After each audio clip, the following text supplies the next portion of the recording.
Vamos abrir primeiro em Colossenses capítulo 3 e depois em João. Colossenses capítulo 3, verso 16.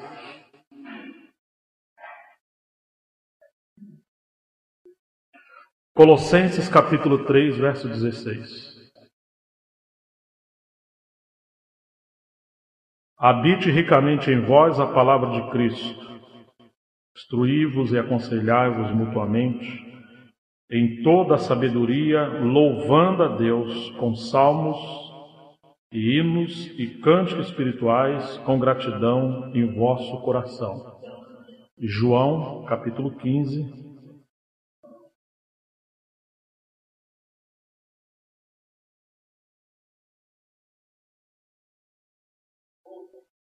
verso 7. Se permanecerdes em mim e as minhas palavras permanecerem em vós, pedireis o que quiserdes e vos será feito. Vamos orar. Senhor, nós mais uma vez curvamos nosso coração diante de Ti. Nos alegramos e Te damos graças porque temos visto que a Tua graça se renovou em nossas vidas nesse dia. Deitamos, dormimos e nos levantamos porque o Senhor nos sustentou e sustentou a todos aqueles que também cooperaram, que trabalharam ou não dormiram o suficiente. Nós pedimos que nessa manhã o Teu Espírito seja abundante conosco. A Tua graça, a Tua unção, a vida do Senhor na palavra renova as nossas forças, renova a nossa mente, enche-nos do Teu Espírito, Espírito da palavra, de sabedoria e de revelação. Ó Senhor, entregamos esse tempo nas Tuas mãos. Nós somos 100% incapazes de Te ouvir, compreender, Senhor, mas confiamos no ministério do Teu Espírito, que abre os nossos olhos, que fale e que revela a Tua palavra. Oramos e encomendamos todas as coisas a Ti, no nome de Jesus, para a Tua glória. Amém. Nós estamos falando das faces da palavra de Deus, mas como estamos num ambiente muito heterogêneo, com pessoas de diferentes idades, e contextos, e localidades, e experiências, então às vezes o Senhor nos conduz a alguns assuntos que seriam até mais voltados para uma reunião da igreja, mas que precisamos, com a graça do Senhor, entrar naqueles pontos que possam ser de ajuda prática, de nos levar a conhecer o Senhor. Ontem falamos um pouco da relação entre a oração e a palavra. E a igreja, no começo, perseverava na doutrina dos apóstolos, na comunhão, no partir do pão, nas orações.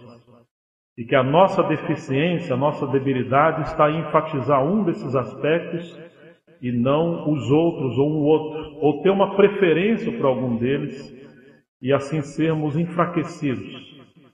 Nesse quesito, a questão da oração mesclada com a palavra revelada, ela é essencial. E nós precisamos, com a graça de Deus, voltar a esse encargo de não apenas termos um estudo bíblico, de não apenas lermos a palavra ou os livros. Isso é muito importante, são ferramentas para nós. Mas tudo isso deve nos levar a encontrar a mente do Senhor para a nossa realidade, para a nossa cidade, para a nossa vida cristã e para o contexto que nós estamos vivendo. O Senhor falou, não só de pão viverá o homem, mas de toda a palavra que procede da boca de Deus. Aquela palavra no original é rema, é aquela palavra que Deus revela do Logos. Nós temos a palavra escrita, precisamos conhecer a palavra escrita, precisamos ser constituídos por ela. Mas ao mesmo tempo, essa palavra, nós precisamos chegar a ela com o objetivo de encontrar o alimento para aquele dia, para aquele momento, para aquele tempo. Muitas das vezes estamos cheios de conhecimento, mas famintos, empobrecidos, fracos. E o Senhor quer abrir os nossos olhos. Precisamos de uma palavra viva do Senhor. Toda a palavra do Senhor é a verdade. Mas Pedro usou uma expressão tão graciosa. ele fala da presente verdade. Embora toda a Bíblia seja verdadeira, existe aquele aspecto que o Senhor quer falar conosco, que se torna uma verdade habitante em nós, que governa, que encabeça, que dirige, que molda, que sustenta. E como nós precisamos encontrar a mente do Senhor para o momento que nós estamos. Nesse texto especialmente, nós vimos que em Colossenses está escrito: habite em vós ricamente a palavra de Cristo. Essa palavra é o Logos no original, é toda a palavra de Deus, é todo o pensamento de Deus, é aquilo que especialmente o nosso Senhor falou, as palavras que o nosso Senhor falou para nós. Então o Senhor nos deu uma mente, nos deu um ser capacitado com habilidades, com dons, com funções para podermos memorizar a palavra de Deus, para podermos ter a palavra de Deus conosco. Uma das funções do Espírito Santo é nos fazer lembrar a palavra. Mas como ele vai nos fazer lembrar aquilo que nós nem mesmo temos? Nem mesmo temos como conhecimento, como informação. Então, uma das responsabilidades da igreja, segundo Colossenses 3,16, é a palavra de Cristo habitar em nós. Irmãos, se a palavra do Senhor não habita em nós, o que habita? Então, às vezes, nossa vida está cheia de muitas coisas. Uma das coisas que nós precisamos nesses dias é nos voltar ao treinamento da palavra. Nós precisamos ter a palavra não apenas na Bíblia, nós precisamos ter a palavra habitando dentro de nós. Como é importante memorizar as Escrituras, ler as Escrituras, recitar as Escrituras, não deixar aquele texto da Bíblia até que aquilo se torne claro para nós. Lembra-se quando alguém faz aquele cimento, uma calçada, um piso, e está fresquinho, você pode chegar ali com um dedo, com um pedaço de pau, escrever seu nome, a data. As crianças gostam muito de fazer isso, né? Mas depois que ele fica seco, aí já era. Já está escrito, só você quebrar e fazer de novo, né? A mente é assim, e Satanás sabe disso, especialmente das crianças e dos jovens. Nossa mente, quando jovens e crianças, é como um cimento fresco. Se os pais não são homens e mulheres da palavra, se a palavra não permeia a nossa casa, se a palavra não permeia a vida da igreja, mas outras coisas permeiam, o que está permeando ou enchendo o nosso ambiente é aquilo que será escrito na mente das crianças e dos jovens. A igreja também é assim. Se não é a palavra do Senhor nesse momento fresco que Ele nos dá, outras coisas Satanás vai usar para substituir a palavra de Deus. E chega um tempo, irmãos, que nós queremos mudar essas coisas, mas a mente está como um cimento endurecido. Então nós precisamos do poder do Espírito Santo para o Senhor mudar a nossa mente ser renovada. A nossa mente precisa ser transformada pelo poder da palavra viva. Aí sim haverá mudança de comportamento, de atitude, de vida com Deus. Por que muitas vezes a igreja não entra num nível mais maduro? É porque a mente está atrofiada. Então existe uma batalha de Satanás terrível contra a mente. Ou na mente. A mente é um campo de batalha. Nós precisamos voltar a essa disciplina de termos uma vida de devocional com o Senhor. Uma vida de oração e uma vida na palavra. Nós conseguimos ver a horas uma boa televisão, um bom filme, um bom jogo. Mas se você decidir diante do Senhor, com a graça do Senhor, de ler a Bíblia todos os dias, nem que seja 15 minutos, você vai ver que vai acontecer uma grande batalha, uma grande luta. E aí nós precisamos ter cuidado com isso, porque às vezes somos um povo que não lemos a palavra, e também somos um povo que não oramos. E como queremos que o Senhor avance conosco? Fica complicada essa situação. Então precisamos voltar às raízes. O que realmente o Senhor colocou? Essa questão do devocional, da vida com Deus, ela é tão crucial. Poderíamos pelo menos classificar 5 pontos essenciais para que o Senhor encontre o ambiente da gente crescer. Em primeiro lugar, sobre o devocional, o Senhor falou, quando você orar, o que o Senhor falou para a gente fazer? Entra no teu quarto e ore em secreto ao Deus que te vê em secreto, ao nosso Pai. Em primeiro lugar, irmãos, essa vida de secreto. uma vida oculta com Deus, uma vida de devocional. Nós já acordamos corrido, envolvido com tantas coisas e perdemos esse momento mais essencial, quando a nossa mente não está ainda cansada, envolvida com contas, com compromisso, com tantas coisas. Esse momento da manhã é comparado àquele maná que o Senhor mandou lá no deserto. Se você acordasse cedo, poderia comer o maná. Mas se você levantar depois que o sol se levantou, o maná derretia e você não conseguiria comer. Então existe fartura na presença do Senhor pela manhã. Claro, o Senhor é farto em todo o tempo. Mas começar o dia sem a vida com Deus é como um soldado ir para a guerra sem armadura. Ele está despreparado. Então, em primeiro lugar, irmãos, precisamos voltar ao devocional diário com o Senhor. Uma vida de oração e uma vida na palavra. Essas coisas são alimento, mas também são proteção. Nosso espírito fica aberto para o Senhor falar conosco. Em segundo lugar, a família. Como precisamos restaurar o altar da família. Não faz muito tempo, talvez uns 20 anos mais ou menos, 30 anos, mais uns 20 anos, as famílias eram mais paternalistas. Os pais sentavam naquela cadeira mais central da mesa e os filhos ao redor, comiam juntos. Ouvia o pai, conversava, discutia coisas. Quase ninguém tinha televisão, nem telefone, nada disso. Computador então nem existia. Mas, irmãos, depois que a televisão chegou, depois que o celular chegou, depois que o computador e a tecnologia, e esse mundo globalizado, quando a gente menos espera, a família está ao redor da televisão, está ao redor do computador, está ao redor do trabalho. Nós perdemos aquela base da família. E só estar junto com o marido e mulher e os filhos na mesa já é um tesouro diante do Senhor. Sustenta a base da família.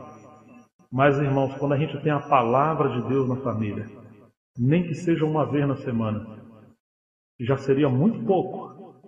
Mas esses momentos da família estar diante de Deus, ou de marido e mulher orarem juntos de vez em quando, por questões práticas que envolvem a família, questão dos filhos, questão de trabalho, questão de faculdade, questão de dificuldade financeira, de planos, de projetos. Quantas coisas nós estamos sendo confrontados e precisamos orar.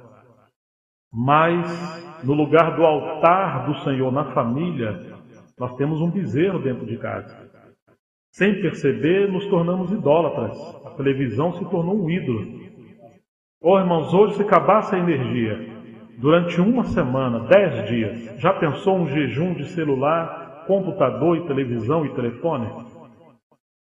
Tem gente que não consegue ficar um dia sem essas coisas. Se pensar em 10 dias, é uma crise muito grande. É uma doença do nosso tempo. Pode usar tudo isso, mas a nossa vida não pode estar presa a essas coisas. Isso deve servir para glorificar o Senhor. É tão bom momento de lazer na família, né? Você vê um bom programa, mas o vício dessas coisas. Então, existe um programa na televisão, inclusive muito interessante, que diz assim: você é o que você come. Se você só come televisão e outras coisas, você é aquilo. No Velho Testamento fala de animais limpos e animais imundos. E existem alguns pássaros, como o urubu, que era animal imundo, porque ele come tudo que vem pela frente.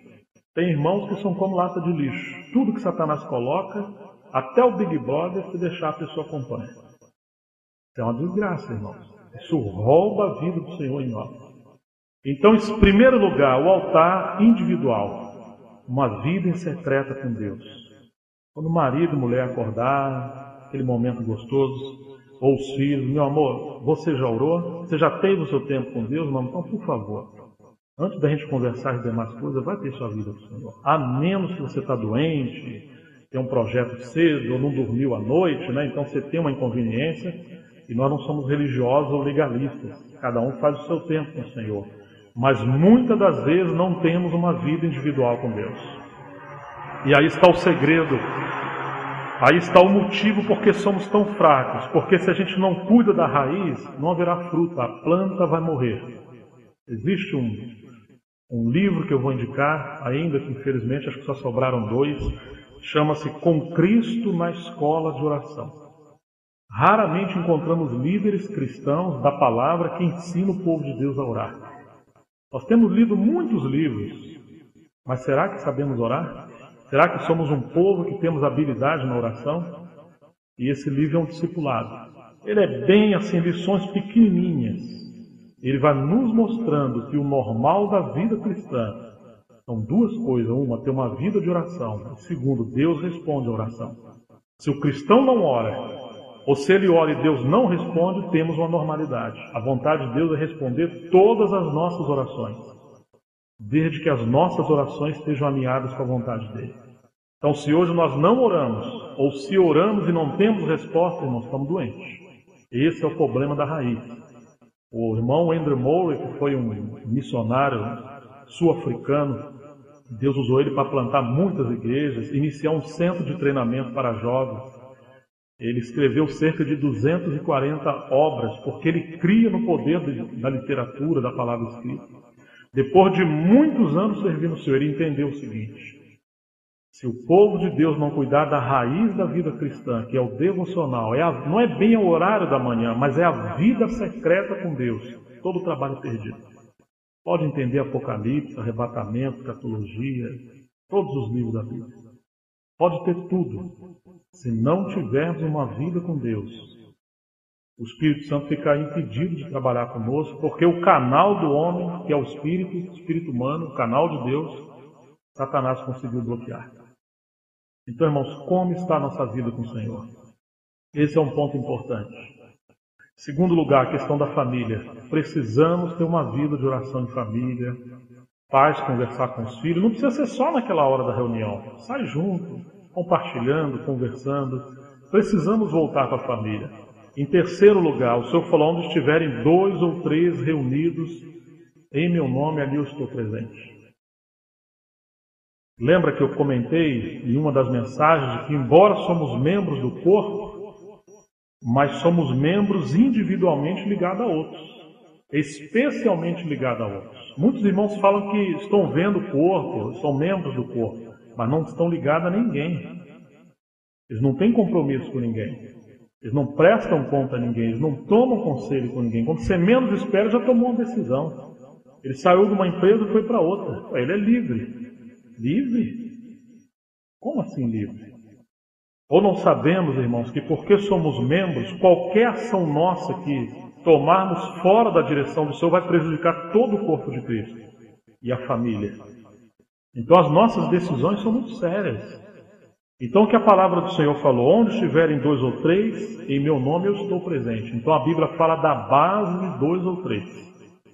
A vida em secreto, a vida na família, e cada homem e mulher deveria ter pelo menos 2 ou 3 irmãos que fossem íntimos. Essa conversa de falar eu amo todos os irmãos, não é verdade. Você pode amar-se no sentido genérico, mas aquela intimidade de ser amigo não é verdade. Relacionamento confiável e sustentável é com o tempo. O Senhor nos vinculou a algumas pessoas, e essas pessoas Deus usa como aqueles membros que estão ligados conosco, para orar, para nos corrigir, para aconselhar, para interceder, para abrirmos o coração, para chorarmos junto no momento da nossa dor. Tem irmãos que não tem ninguém confiável. Parece que ninguém serve para ajudar. E a Bíblia fala que aquele que se isola busca o seu próprio interesse. Ele se insurge contra o verdadeiro conhecimento. Se o grão de trigo cai e não morre, o que acontece com ele? Por que você está sozinho? Porque o ego é muito grande, ninguém consegue chegar perto. Os irmãos não me visitam. Não é bem isso. É porque você não semeia. Você quer só colher. Então, irmãos, 2 ou 3. Quantos irmãos chegam no momento de crise espiritual, ou o casal chega no momento de crise? Como não há esse nível de relacionamento, então você nunca está protegido, e quando entra em crise, o inimigo consegue te derrubar. Você não tem a quem recorrer. Mas não espera ter problema para você construir esses relacionamentos. Ou seria como uma igreja local que está indo bem, mas ela não recebe ajuda de nenhum ministério maduro para servir, para aconselhar, e não tem vínculo com outras localidades. Quando vem uma crise local, irmãos, a quem vai recorrer?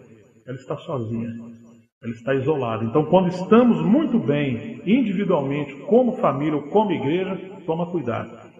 Porque esse é o momento de você plantar Na graça do Senhor, com a graça do Senhor, relacionamentos sólidos de comunhão e de vínculo. Porque se um dia vier o dia mau, e segundo Efésios 6, sobre a batalha espiritual, o dia mau virá. Você não estará sozinho. Tem uma passagem que é a única vez que aparece isso na Bíblia, em Deuteronômio, diz o seguinte: quando você construir uma casa nova, farás nela um parapeito, para que se alguém cair lá de cima, Deus não requeira da sua mão o sangue inocente. A casa nova tem que ter um parapeito. Então o casal tem que ter um parapeito. Nossos filhos têm que ter parapeito. A igreja local tem que ter parapeito. Os irmãos que estão mais à frente têm que ter parapeito. O que é o parapeito? Senão proteção. Que nos guarda e que nos protege. Então a comunhão, os relacionamentos servem como parapeito. Há outros elementos. Mas estamos falando inicialmente de comunhão. Então, irmãos, 2 ou 3. Quem são aqueles membros do corpo que o Senhor colocou ao seu lado? Sabe aquele momento que estamos numa luta que nós não conseguimos resolver sozinhos? Esse é o momento de 2 ou 3. Onde estiverem 2 ou 3. Tem hora que o Senhor está com você sozinho. Entra no teu quarto que teu pai que te vê em secreto te ouve. Mas tem nível de oração, de batalha espiritual e de crise também, que nós não conseguimos resolver sozinhos. E às vezes Deus permite isso, para tratar com o nosso individualismo, para nos levar à dependência uns dos outros. Esse é o momento de 2 ou 3. Você já reparou que o serviço na igreja também deveria ser assim? Tem irmãos que não conseguem servir junto com outros. Isso é um problema muito sério. Nosso serviço não terá sucesso se não for na base da comunhão. Nunca sirva sozinho. Você sempre terá pelo menos 2 ou 3 irmãos que Deus colocou para complementar. Mas se você não consegue encontrar esses irmãos, vá diante do Senhor. Pode ser que o problema esteja com você. Já encontrei irmãos que falam: irmãos, os irmãos são tão fraquinhos, são tão pequenos, assim, não sei, eu não encontro ninguém à altura para mim ter comunhão e tal. Meu Deus do céu, será que ele está tão alto assim? Eu espero que não seja aquela altura que o inimigo falou: eu subirei no alto monte do Senhor. Aquela altura que a pessoa vai subindo no orgulho e ele olha lá de cima, critica todo mundo, vê a fraqueza de todo mundo. Uma vez alguém me ligou, eu morava no Rio, e falou o seguinte: Gerson, eu estou querendo me mudar para aí. Ué, mas por quê? Não, porque vocês são uma igreja mais madura, né? Uma liderança sólida, um diaconato que funciona. Não tem problema. Aqui onde eu estou, irmãos, Deus está me mostrando as fraquezas dos irmãos mais velhos, dos anciãos. Não dá para ficar aqui não, irmão, tem muito problema. O que você acha? Eu falei: olha, segundo a palavra do Senhor em Coríntios 12 a 14, o Espírito Santo repartiu os dons e a manifestação do Espírito Santo é dada para aquilo que for útil. Se é Deus que está te mostrando, não é para você vir para cá, é para você servir os irmãos. Agora, irmão, eu receio de uma coisa. Quando Deus nos mostra algo, Ele nos dá um coração de misericórdia, um coração compassivo, um coração de oração, que você desce para servir. Você tem que encorajar os irmãos olhando para você não cair na mesma tentação. Agora, o inimigo também mostra coisas. E quase sempre são mentiras e engano. E mesmo que mostre fraqueza, é para você dividir, acusar, se rebelar. Quantos irmãos vê as coisas e sai falando e semeando morte para os outros? Eu falei: então você pesa se é o inimigo ou se é o Espírito Santo que está te mostrando. Mas eu não creio que é para você vir para cá. Então, infelizmente, existe esse tipo de coisa. Se o Senhor te plantou numa localidade, você não pode ser leviano, você tem que levar isso muito a sério com Deus. Você não pode se mover de qualquer maneira. Ali é uma escola. O Senhor nos colocou em 2 ambientes que no começo é tudo perfeito. E com o tempo você vai ver que não é tão perfeito assim. Porque é um processo de quebrantamento. Casamento e igreja. Todo mundo casa para ser feliz. E eu falo com as minhas 3 meninas, né? Eu até brinco, eu comprei um Rottweiler, tá grandão, um bezerro. Na hora que você encontrar um moço que quer casar para ser feliz, eu solto o Rottweiler em cima. Porque isso é um engano, irmãos. Ele vai fazer da moça uma escrava. E se a moça quer casar com um homem simplesmente para ser feliz, é um outro engano. Devemos casar para a glória de Deus. Porque Deus tem um propósito na família. Não há felicidade se o Senhor estiver do lado de fora. Claro que Deus quer que sejamos felizes, mas é uma felicidade na verdade, no propósito dele. Então, nós viemos ao casamento para ser felizes, depois vem as crises. Será que eu casei com a pessoa certa? Porque não é possível. As coisas, eu falo A, ela fala B, eu falo I, aí não entende. O marido fala, onde que está aquilo? Está lá naquele lugar. Mas aonde? Está lá, vai lá que está lá. E vai lá e não acha, irmão. Mas não acha de jeito nenhum. Aí daqui a pouco vai a mulher, dá vontade de enforcar, mas eu falei para você, está aqui, ó. É complicado esse negócio. Como é que pode uma coisa desse jeito? Então, irmãos, casamento, entre parênteses, tá? Casamento é uma armadilha de Deus para nos quebrar, para nos transformar na imagem de Cristo. É um ambiente de felicidade, de alegria, de contentamento. Mas pode ficar tranquilo que a cruz está ali. Não se iluda com isso. E a igreja é a mesma coisa. Você falar, eu quero achar uma igreja perfeita. Na hora que você achar, você estragou ela. Tem um amigo meu chamado Jamer, um irmão querido, um servo de Deus. Ele falou que um dia um irmão falou, não, chega. Eu vou plantar a minha igreja. Do jeito que eu vejo na Bíblia, já me falou, você pode. Você tem que cumprir 3 requisitos. Nascer da Virgem Maria, ou de uma virgem, pode ser outra virgem, mas você tem que nascer dela. Você tem que ser crucificado e ressuscitar ao 3º dia. Se você cumprir esses 3 requisitos, você pode ter a sua igreja. Ele achou que a igreja era imperfeita demais para ele estar ali. Então, irmãos, igreja não é para você ser feliz. Não é para você alimentar o seu ego. Não é para buscar um ministério que fale melhor, mais calmo, né? Ter um bom teclado. Não é, irmãos. Igreja é um ambiente para Deus nos moldar a sua imagem, a imagem do seu filho. E ter glória. Ele quer um testemunho. Né? Lembra que o Senhor fala que se o grão de trigo cair em terra, não morre, fica só. Mas quando você chega em Corinto, Paulo fala que nós somos uma nova massa, um novo pão. Às vezes somos só um bocado de grão de trigo que estamos juntos. Mas o Senhor quer tirar a casca desse grão de trigo. Depois você já viu um pilão? Você pega os grãos e põe ali. Quem já morou no interior sabe disso. Você pega o arroz, joga tudo com casca dentro do pilão. E pega ali o soquete e fica batendo ali. Depois você pega e põe na peneira e joga para o alto, sacode para a palha ir embora. Se ainda tem palha, joga o pilão de novo para socar. É assim que o Senhor faz conosco. Até a gente ser uma massa só moída. No começo todo mundo tem sua identidade, eu acho, eu penso, eu não gosto, eu aprendi assim, eu não concordo, eu não vejo isso na Bíblia, então você está cheio de eu. Mas vai chegar um momento que nós vamos ter temor do Senhor. O que Ele fala, o que Ele diz. E é uma só massa, um só pão. É Cristo em nós. A esperança da glória. É como uma vitamina, né? Você pega aquelas frutas, tem laranja, banana, maçã, tudo tem a sua identidade, né? Amarelinho, bonitinho. Aí você pega aquilo aí, tira a casca, mete a faca, corta, joga no liquidificador. Quando você aperta o botão, acabou. É uma massa só. É uma vitamina. Aí você pode digerir aquilo. É isso que o Senhor está fazendo conosco. Então não pense que é o diabo. E mesmo que o diabo esteja atuando, é permissão de Deus. Ele não manda nada, não vai além do limite do Senhor. É um treinamento.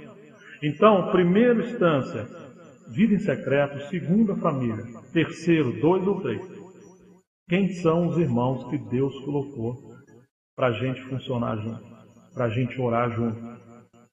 E deixa eu falar uma coisa para vocês, por experiência. Quase sempre são aquelas pessoas que você não quer.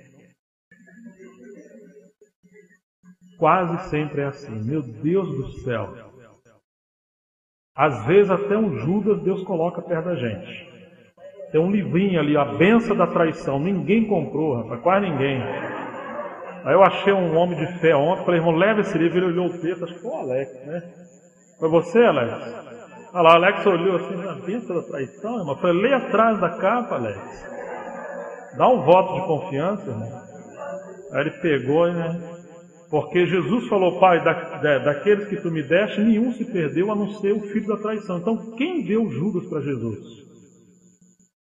Foi o Pai. 3 anos e meio, e ele sabia que era o traidor e não mandou ele se retirar. Foi Judas que criou o meio de Jesus ir para a cruz. Então, às vezes, Deus coloca uma pessoa do nosso lado para nos levar à cruz. Então, não tenta escolher quem vai ficar do seu lado. Se você for querer ser igual ao Senhor, um dia você vai ter um Judas do seu lado. Às vezes dentro da sua casa, no quintal, no ministério, na empresa, não importa. É a benção da traição. Acho que vai vender bastante agora, viu, irmão? Tá R$10, tá vendendo por 5, acho que eu vou botar R$10 agora para ter um lucro. Irmãos, leva isso a sério, não escolha. Você já reparou o jovem, adolescente, fala assim, rapaz, eu queria ter um cabelo enroladinho, a moça fala, mas o cabelo dela é liso. Aí faz aquela prancha, aquela coisa, né? O outro tem cabelo liso quer ser enrolado, quer enrolado quer, sabe, nunca está satisfeito. A Bíblia fala, contentáveis com o que tem. Ah, mas meu nariz é muito grande, e a barriga é grande, meu não sei o que. Não, nós somos assim.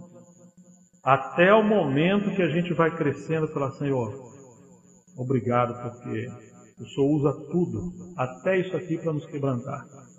A Jeanne Guyon, a Madame Guyon, ela era muito bonita, segundo a história da vida dela. E ela era alguém muito usada pelo Senhor, mas a beleza dela atrapalhava, porque ela chamava atenção. E ela começou a orar com Deus em relação a isso. Então ela sofreu de uma doença chamada varíola. Ela ficou deformada visualmente. E ela entendeu que isso também era o arranjo do Senhor. Não que ela ambicionou a doença, mas ela entendeu que isso fazia parte do processo de quebrantamento. Quando ela estava presa no cárcere, um dia ela falou, aprendi a amar a escuridão da prisão, porque ali eu vejo o brilho da sua face. Então ela amava qualquer ambiente que Deus colocasse em meio a sofrimento, desde que ela pudesse ver o Senhor. Então, irmãos, o caminho da vida cristã é um caminho de conhecer o Senhor. E Ele que vai escolher os meios. Esse 2 ou 3, irmãos, é tão importante, que ninguém pode caminhar sozinho. Sozinho você vai mais rápido, mas juntos nós vamos mais longe. É o cordão de 3 dobras que não se rebenta. Mas ai do que estiver sozinho, diz Eclesiastes, que se ele cair num buraco, quem vai levantar? Então, irmãos, não fique só. Procure amigos, procure comunhão. E se você encontrar alguém leal, que fala, mas lembre-se disso, o amigo não é o tapinha nas costas. O amigo é aquele que olha nos olhos e fala, olha, eu penso que nesse assunto você está equivocado. Você não está agindo correto nisso aqui. Considere-se diante do Senhor. Amigo é aquele que é amigo, que dá a vida. Então, irmãos, hoje é um tempo difícil, porque os relacionamentos são superficiais. Existem pessoas que colocam lá nas suas relações via internet, né? E tem 500 amigos. Aí um está lá no Japão, o outro está na Coreia, na China, nos Estados Unidos e tal. 500 amigos, ele só consegue falar via computador. Mas se você sentar olho no olho, irmão, como é que está isso aqui? Ele trava. Ele não consegue conversar. Essa é a nossa geração. As pessoas querem conversar por e-mail. Você mora bem ali, mas o irmão manda um e-mail para você. Que isso, irmão? Eu moro aqui, velho. Ah, irmão, faz tempo que eu estou querendo falar com você. Tivemos ajudando uma localidade e um dos irmãos falou que tinha problema com o outro fazia 30 anos. Irmãos, 30 anos na mesma congregação. É mais fácil mandar um e-mail, né? Mandar uma carta, qualquer coisa, um torpedo via celular, mas não tem comunhão. Ou é aquela comunhão superficial, está tomando a ceia junto, partindo pão, orando, fazendo as coisas, mas tem problema. Nós estamos doentes. Né? Que Deus tenha compaixão de nós. Então, uma pessoa isolada, isso é um problema. A cruz trata com individualismo. Então, queridos, esse terceiro ponto, 2 ou 3, quem são os membros que Deus colocou do seu lado? Você tem? Cuidado com isso. Olha para você, o seu corpo. Aonde está saindo a orelha? Na testa? Daria certo, Priscila, se você vê uma orelha saindo na testa do Jorge? Fala, que lindo. Acho que não ia dar certo. A orelha está ligada no seu lugar certinho, o nariz também, a mão. Então Deus coloca os membros ligados àqueles membros que formam o corpo de Cristo. Mas você quer escolher com quem você quer ser ligado. Ou então não vai ser ligado com ninguém. Isso é um problema grave, né? Então vá diante do Senhor. O Senhor vai nos orientar em relação a essas coisas. Né? E às vezes esses vínculos não são tão geográficos. Por exemplo, nós temos um irmão chamado Altivi, que é um amigo, o irmão tem um espírito de pai, já conhecemos ele há muitos anos. Ele está distante lá no Paraná. A gente não vê ele todo dia, nem todo mês. Mas quando acontece um assunto que é de um nível maior, Então nós sabemos com quem contar. Estou falando da minha experiência, sei que é a experiência do Roger. Então existem alguns irmãos que às vezes têm muito mais vínculo conosco do que irmãos que estão do nosso lado. Então nós contamos com eles em aspectos muito objetivos.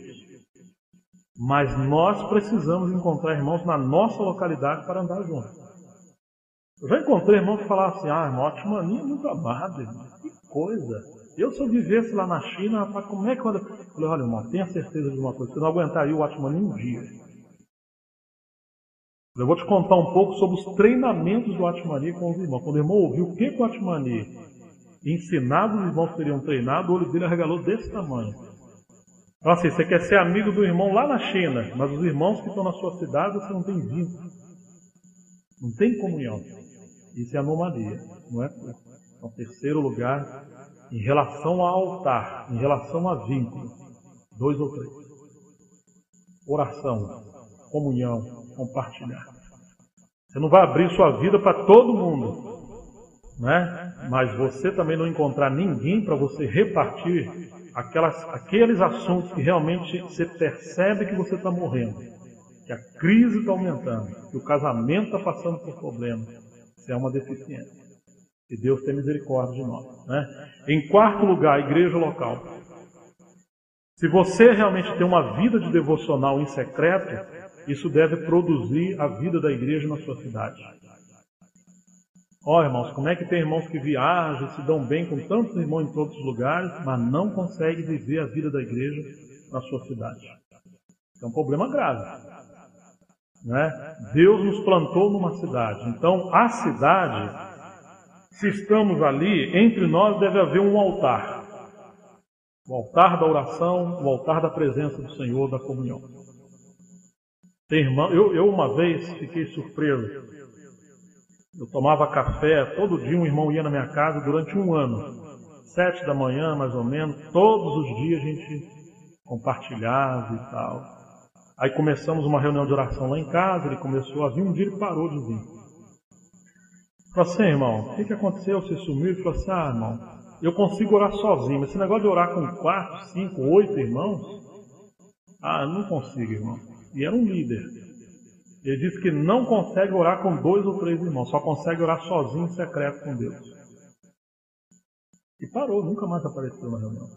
Aí um belo dia ele falou assim, olha, se esse ano eu não tiver uma oportunidade na liderança, eu vou abrir uma empresa. Eu falei, como é que é? Ele falou, eu vou abrir uma empresa. Vai, irmão, então realmente você tem que abrir uma empresa. Eu queria administrar a igreja como se fosse uma empresa. Não entende esses vínculos de comunhão, de serviço. E às vezes as coisas são assim. Então, se a nossa comunhão entre família, com 2 ou 3, porque também tem uma questão. Existem pequenas seitas dentro da igreja. Que é aquele grupinho de 2 ou 3. Você só vê os 3 juntos. Mas eles não têm comunhão com mais ninguém, irmão. Parece que nem são da igreja, são extraterrestres. De vez em quando eles aparecem, sabe? Parece que eles ofertam para ele mesmo. Não, você não está ofertando, eu dou para ele dá para mim, a gente compra um hambúrguer, compra coisa junto. Eles não são da igreja local, não. É uma seita dentro da igreja. Você já reparou quando nós temos encontros? Aí aqueles irmãos são da mesma cidade. Eles se vê quase todos os dias, toda semana. Aí quando vem para o encontro fica aquele grupinho. 4 dias aquele grupinho. Irmãos, é o momento de você ter comunhão, de encontrar outros irmãos, de compartilhar, de somar. Mas é uma seita. É uma coisa complicada. Isso não é comunhão. Isso é a normalidade. Você procura aquelas pessoas e satisfaz o seu ego. Não tem nada a ver com comunhão. Comunhão está muito além disso. Tem que ter cuidado com esse ponto. Então existe a questão do altar na cidade, que é a questão da igreja. A igreja precisa encontrar a vontade de Deus juntos. Às vezes nós achamos que sabemos a vontade de Deus para nós individualmente.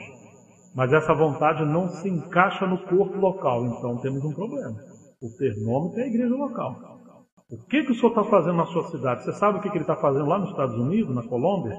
Lá em Salvador? Lá em São Lourenço? Mas o que ele está fazendo onde você mora? Irmãos, eu li um livro do avivamento na cidade tal, no país tal. Sabe tudo o que está acontecendo lá fora.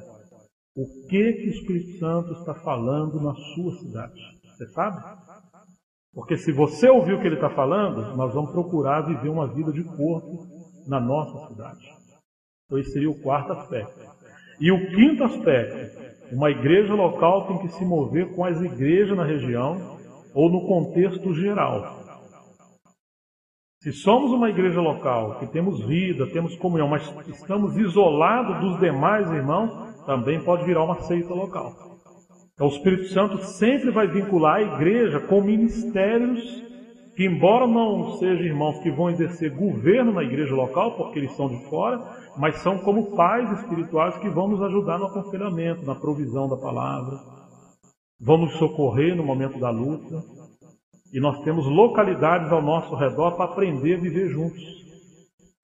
As igrejas, no princípio, se moviam juntos, na vontade de Deus para a região. Por isso que Paulo fala, as igrejas da Ásia, as igrejas da Macedônia, as igrejas na Acaia, que eles aprenderam a viver juntos. Então, irmãos, por que às vezes temos graves problemas como igreja? Falta altar individual, uma vida em secreto. Quando você encontrar um irmão, pelo menos uma semana, tenta fazer isso. O irmão fala, paz do Senhor. Não, antes de paz do Senhor, como é que está o seu altar? Aí você vai ver se ele vai rir para você. Alguns vão rir, outros não. Ô irmão amado, sim, eu sou amado, mas como é que está a sua vida no seu quarto? Ah, não tem quarto. Então vai para o banheiro, irmão. Vai para a laje, cava um buraco, não importa, mas como que está a sua vida com Deus?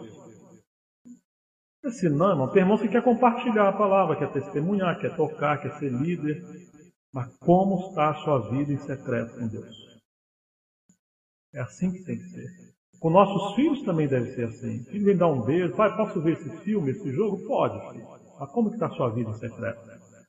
Bom, pensando bem, quer dizer, nos últimos 7 dias, pronto, já perdeu, já foi. Que o Senhor nos ajude em relação a essas coisas. Amém, queridos? Desculpa abrir esse parênteses, mas se a gente não voltar para as raízes da vida da igreja, da vida com o Senhor, então, irmãos, nosso encontro para que serve? Tem que nos levar de joelho diante do Senhor, ao temor ao Senhor. Muitas das vezes, irmão, o ministério da palavra não flui numa cidade, porque o nosso espírito está morto, ou amortecido, seria a palavra mais correta. Então a palavra ela não pode fluir, o Senhor não encontra ambiente para ele trabalhar conosco. Então que o Senhor realmente nos ajude, né?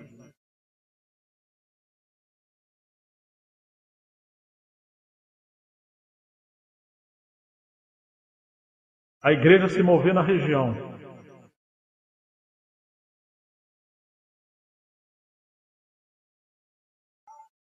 Não, quando a gente fala igreja, mas a gente nunca fala denominação, fala com os irmãos em relação ao corpo de Cristo. Né?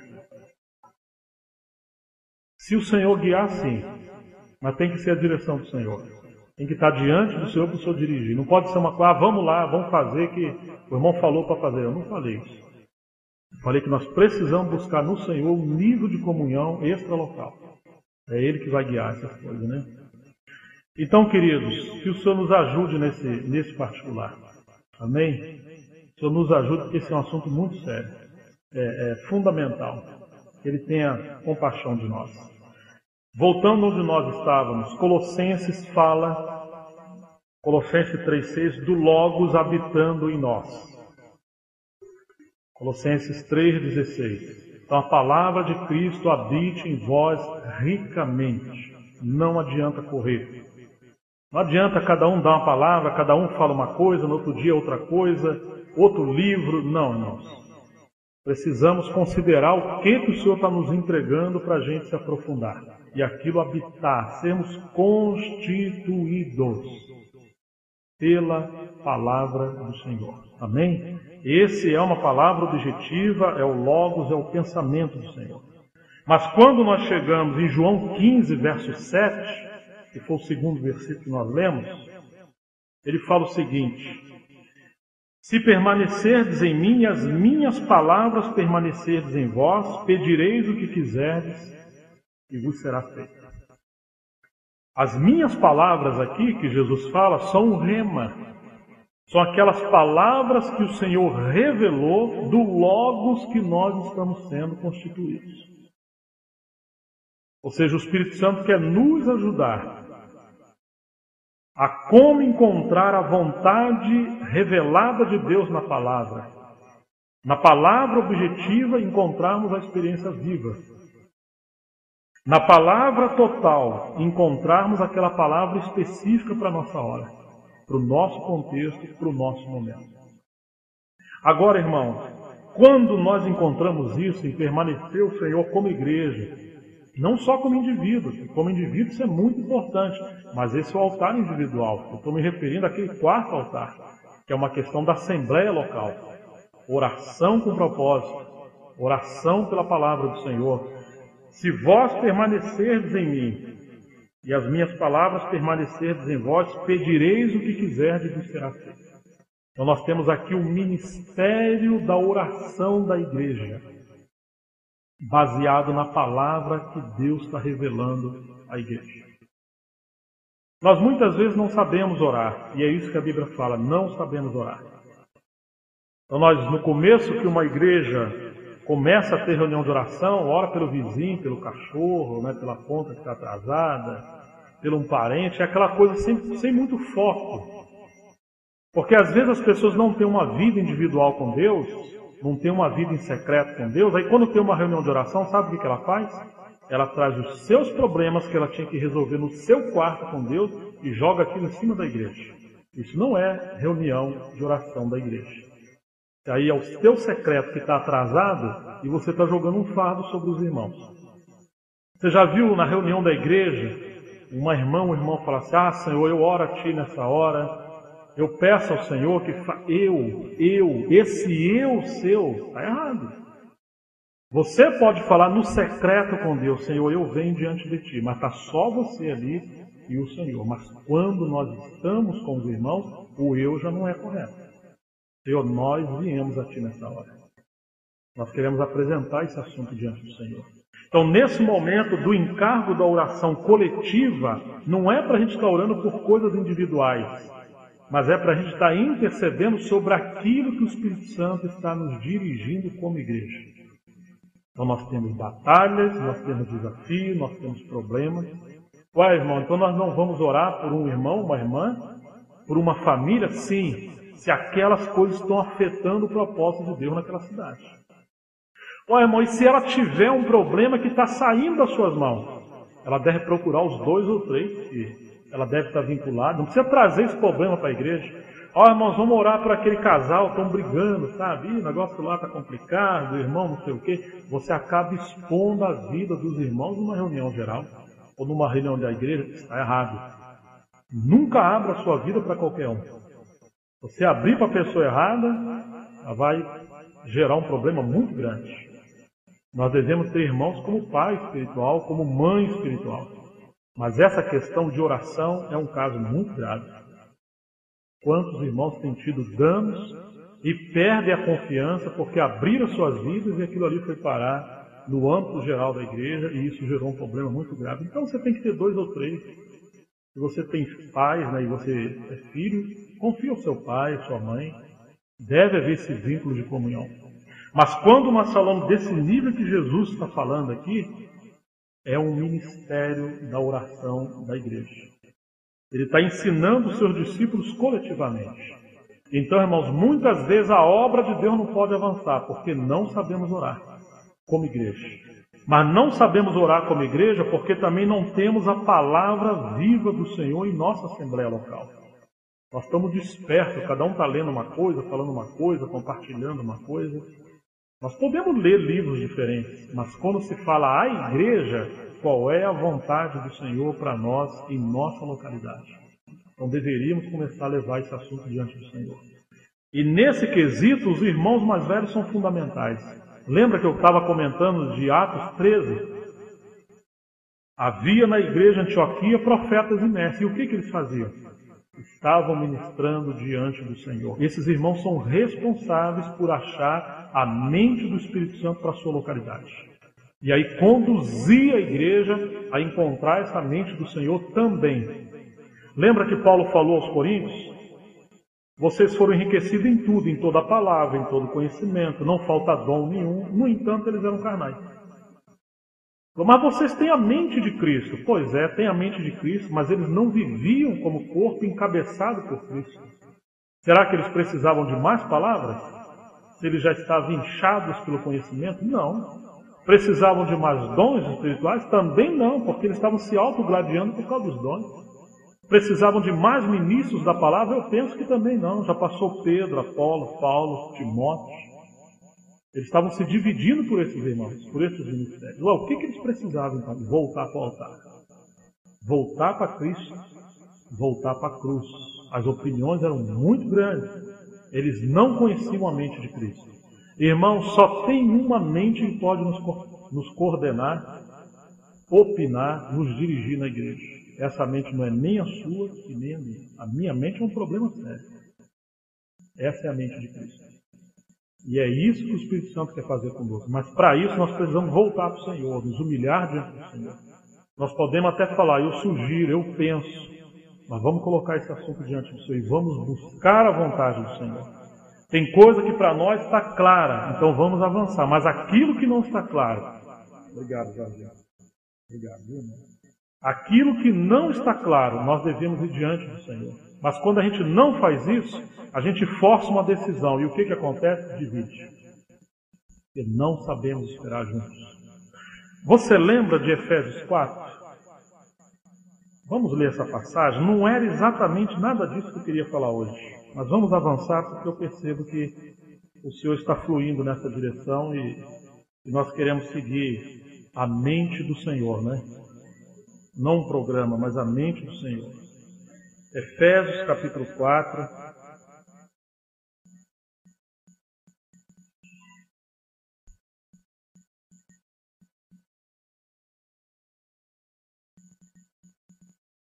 Rogo-vos, pois, eu, prisioneiro no Senhor,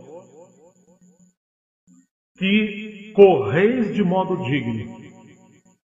É assim que está na Bíblia? Não está assim?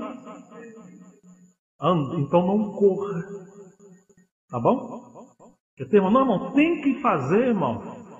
O negócio está muito devagar, irmão. Não é possível. Tem que fazer alguma coisa, irmão. E se a gente não faz, se muda de cidade, porque está devagar. Ó, irmãos, a Bíblia está dizendo que nós temos que fazer o quê? Andar. Mas também não fala que é para a gente parar, fala? Tem irmãos que estão estacionados e tem outros que estão correndo. São dois espíritos. Andeis de modo digno da vocação a que for chamados. Como é que nós vamos andar? Em primeiro lugar, com toda humildade. Não se exalte. Não queira estar acima dos irmãos. E mansidão, calma. Encorta as orelhas dos irmãos, né? Seja manso. Com longanimidade. Está vendo essa palavra que a gente lê assim? Longanimidade? A gente deveria ler assim. Longanimidade. Bem longânimo. É assim que nós devemos andar. Suportando-vos uns aos outros em amor. Ó, irmãos, que texto. É assim que nós andamos. Muitos irmãos não andam assim. Por isso que estão com problemas. O que é suportar? Sabe aquele quadro que está na parede, que tem um parafuso? Aquilo é uma ideia de suportar. Quem suporta o quadro? É o parafuso. Então é um suporte. É isso mesmo. Se você entende que os irmãos estão devagar, alguma coisa, você está vendo, tá? A prova que você está vendo é que você vai ser um suporte para que os irmãos possam caminhar. Os que são mais fortes suportam a fraqueza ou as fraquezas dos mais fracos. Mas aqueles que acham que são mais fortes, muitas das vezes são muito mais débeis do que aqueles que eles acham que são débeis. Porque ele está sempre criticando, murmurando, apressando, contendendo. Nós falamos de igreja, irmãos. O Senhor nos aproxima algumas pessoas que não entendem nada de igreja. Aí nós queremos fazer uma lavagem cerebral nessas pessoas. Irmão, vai para 6 meses que os irmãos estão chamando o templo de igreja. E a gente não tem paciência. Isso prova que nós não entendemos o que é a igreja. Eu me lembro que um lugar, o Senhor abriu uma porta num lugar, uma denominação, eu mudei para uma cidade, e o pastor daquela denominação me procurou, nem conhecia, O Senhor falou para mim que te trouxe para essa cidade. E também falou que eu deveria pedir ajuda para você começar a ministrar a palavra uma vez por semana lá na nossa congregação. E eu vim colocar isso para o irmão porque eu estou pedindo ajuda. Fui levar isso diante do Senhor e houve uma confirmação. Passamos 1 ano ensinando a palavra toda quinta-feira. Começaram a vir pessoas de outras congregações. E irmãos que caminhavam conosco na cidade não iam, porque lá é uma denominação. Vocês estão entendendo? Irmão, se a gente pensa assim, nós não entendemos nada do que é igreja. Eu não estava falando a denominação, eu estava falando ao corpo de Cristo. E aqueles irmãos fazem parte do corpo de Cristo. Agora, se é dentro do templo, dentro do trem, embaixo da árvore, no campo, isso para mim não faz diferença. Irmão. Se nós vimos o que é a igreja, isso não pode fazer diferença. Eles são membros do mesmo corpo que nós. Não é uma coisa leviana, vamos todo mundo congregar junto. Porque depois um dia eles falaram, vamos partir o pão todo mundo junto? Eu falei, não, também não é assim. A Bíblia diz que eles perseveravam na comunhão, na doutrina dos apóstolos, na comunhão, nas orações, no partir do pão e nas orações. O partir do pão é um contexto de um passo quando a palavra do Senhor está nos governando como igreja. Então nós podemos partir o pão, mas vincular as coisas rapidamente é um outro contexto. Mas quantas vezes, irmão, nós não entendemos e achamos e nos tornamos críticos. Os irmãos lá da seita. Que isso? O nosso encargo não é criticar nem condenar a denominação. O nosso encargo é Cristo. É revelar Cristo. Se vimos algo da igreja, devemos lavar os pés dos irmãos. Amar os irmãos, nunca apontar, nunca criticar. Serve. Pode falar para os irmãos que você é da mesma igreja que a dele. Se você não é da mesma igreja que a deles, pode ser que você nem nasceu de novo. Porque a igreja que eu me refiro é o corpo de Cristo. Esquece a questão de placa, porque não é assim que devemos ver as coisas. Então a Bíblia fala com toda longanimidade, suportando-vos uns aos outros, esforçando-vos diligentemente por preservar a unidade do Espírito no vínculo da paz. Então qual é o primeiro esforço que nós devemos ter? É esforçar diligentemente por preservar a unidade do Espírito no vínculo da paz. Depois vem a questão dos ministérios. Mas, irmãos, alguém uma vez falou que a primeira responsabilidade daquele que serve com a palavra, com qualquer serviço, é preservar a unidade. Mas se o seu ensino conduz à divisão, que você está com pressa, você perdeu o primeiro requisito. Quer dizer que todo irmão que tem um encargo pastoral, ou de ensino, ou de evangelístico, a primeira responsabilidade dele é preservar a unidade. É nunca dividir, é nunca se separar, é nunca se isolar. É manter a unidade com todos os filhos do Senhor. Agora, irmãos, se em nome do nosso dom nós causamos problema aos irmãos, aí isso é um problema sério. Nós estamos com muita pressa. Estão entendendo o que eu estou falando, irmão? Lembra quando Jacó foi trazer sua família para voltar a encontrar Esaú? Ele repartiu em partes e ele ia atrás com o gado novo, o gado miúdo, que anda devagarzinho. Então ele ficou lá atrás andando com os irmãos mais fracos. Hoje nós não queremos andar com os irmãos mais fracos. Nós queremos andar com os irmãos mais velhos, os mais maduros. Não temos paciência com os irmãos. E isso é prova de que nós somos carnais. Não somos espirituais. Que Deus tenha compaixão de nós. Amém, queridos? Que o testemunho do Senhor é amor também. E às vezes as pessoas nos veem como um grupo fechado, exclusivista, orgulhoso, cheio de palavra, mas sem misericórdia. Falta tanta misericórdia que nem mais pregamos o Evangelho. Não temos nem graça para falar de Jesus para as pessoas. Temos graça para falar assuntos mais profundos, mas o Evangelho deixa que outros falem. Isso é complicado. Então, irmãos, existe esse aspecto que nós precisamos voltar. Voltar para a palavra do Senhor, que o Senhor realmente ganhe o nosso coração em relação a essas coisas. Eu quero pincelar, para terminar o meu tempo aqui até 11 horas, eu quero tocar em alguns pontos, não vamos ser detalhistas, mas eu acho que é algo que eu preciso entregar aos irmãos. Nós vamos passar por alto, peço que pelo menos os irmãos ouçam. Vocês se lembram que ontem eu comecei a tocar um pouco sobre Daniel. Daniel estudando a palavra, o Logos, e ele viu a palavra profética se cumprindo, que eram os 70 anos que havia chegado o tempo do povo sair do cativeiro, ok? E o que Daniel fez? Quando ele encontrou a palavra presente para o tempo dele, o que Daniel fez? Passou a interceder. Amém, queridos? A consequência da intercessão de Daniel gerou essa batalha espiritual que também está no livro de Daniel. Porque o príncipe do reino da Pérsia se interpôs ao mensageiro do Senhor. Porque ele não queria que a palavra do Senhor chegasse a Daniel, seu povo. Aquela oração se tornou um problema, porque a intercessão pavimenta o caminho para a obra de Deus avançar. Você já viu um avião que ele precisa encontrar a pista para aterrissar?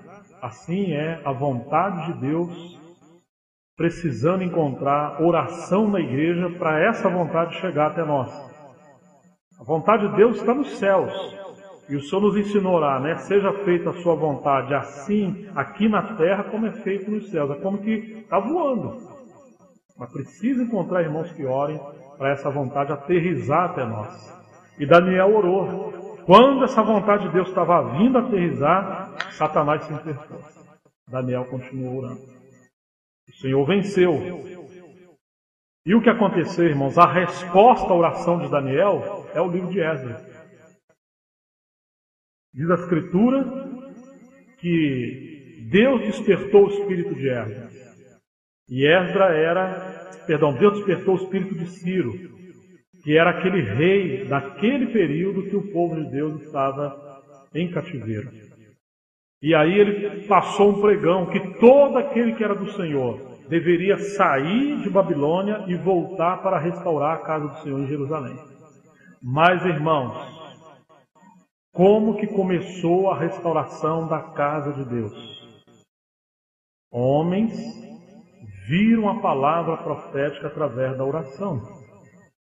E a intercessão baseada na palavra despertou o espírito do povo de Deus. Não se pode avançar se o Espírito Santo não despertar os filhos de Deus. Não adianta insistir, compreender, não. É uma obra do Espírito. Amém? Por isso precisamos interceder. E pode ter certeza, irmão, não vai ser fácil. Hoje, o que a gente deveria começar a fazer às 8 da manhã até 8h30 aqui nesse lugar? Orar. 3 meninos vieram. Eu fiquei muito tocado com isso. E uns 5 irmãos que estavam aqui. 3 jovens, 12, 9, não sei quantos anos, e começaram a orar. Isso me tocou bastante. Só haviam 3. E os irmãos que vieram mexer no instrumento, quando foi 8 horas e pouquinho, sentamos ali e começamos a orar. Aí foi chegando os gatos pingados, devagarzinho, arrastando chinelo, conversando. Não falo isso como crítica, mas nós precisamos ver que estamos doentes, irmãos.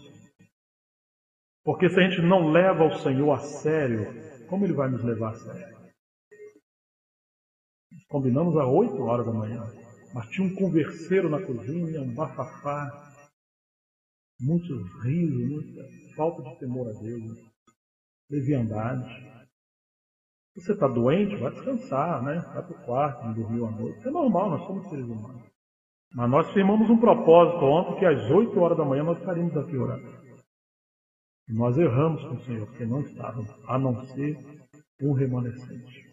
Isso é uma palavra de exortação, uma palavra de amor, de encorajamento. Como que o Senhor vai avançar conosco, irmãos? Se nós não levamos o Senhor a sério. Ele pode nos levar a sério? Ele não pode nos levar a sério.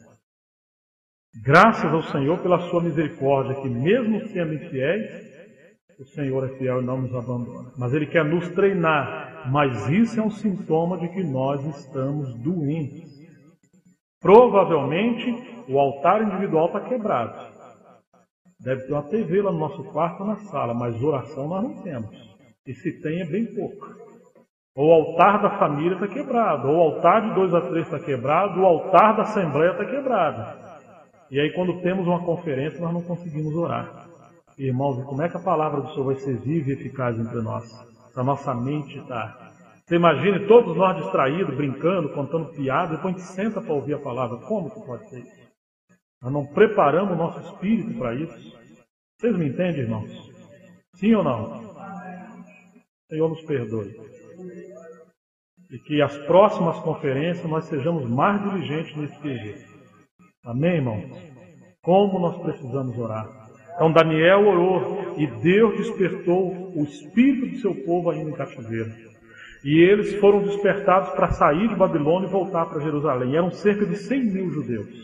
Está no livro de Esdras. Sabe quantos voltaram? Um percentual? Cerca de 2,5%. Alguns eruditos acreditam em 5%, mas mesmo assim, os outros estavam envolvidos com as suas coisas. Eram muito prósperos financeiramente, tinham suas casas, seu nome, seu trabalho, suas mulheres. Imagine se eu vou separar tempo para voltar. Não vou. Tá bom servir a Deus aqui do jeito que está. Ali tinha uma outra língua, a língua dos caldeus. Mas você tem que abrir mão para aprender tudo de novo, voltar ao hebraico? Não. E outra coisa, o que eu vou fazer em Jerusalém? Está tudo quebrado. 2,5% voltou. Irmãos, quando eles voltaram, está no capítulo 1, eles voltaram sob a direção de Josué e Zorobabel. Eles não voltaram de maneira inconsequente. Ou seja, Deus sempre coloca pessoas que vão adiante de nós. Nós não estamos sozinhos. No capítulo 2 diz que eles restauraram os vasos da casa de Deus. Se eles estão voltando, esses vasos representam os dons e os ministérios.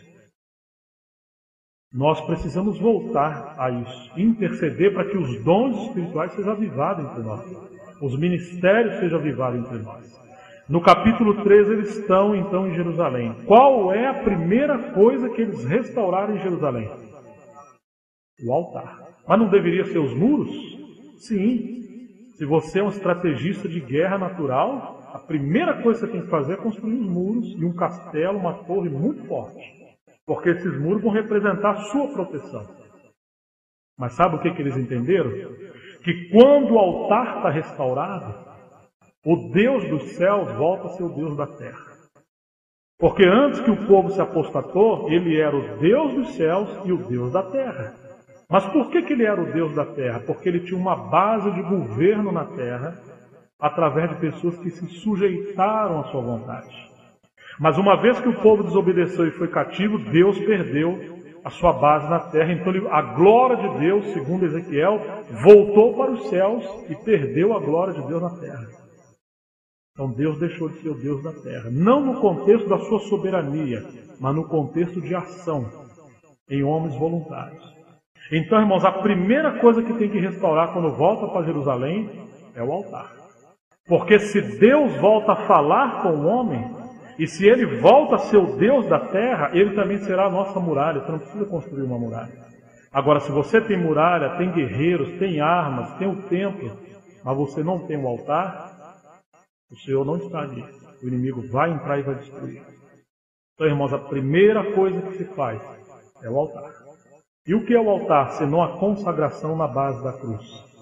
No contexto do Velho Testamento, na tipologia, o altar é a cruz.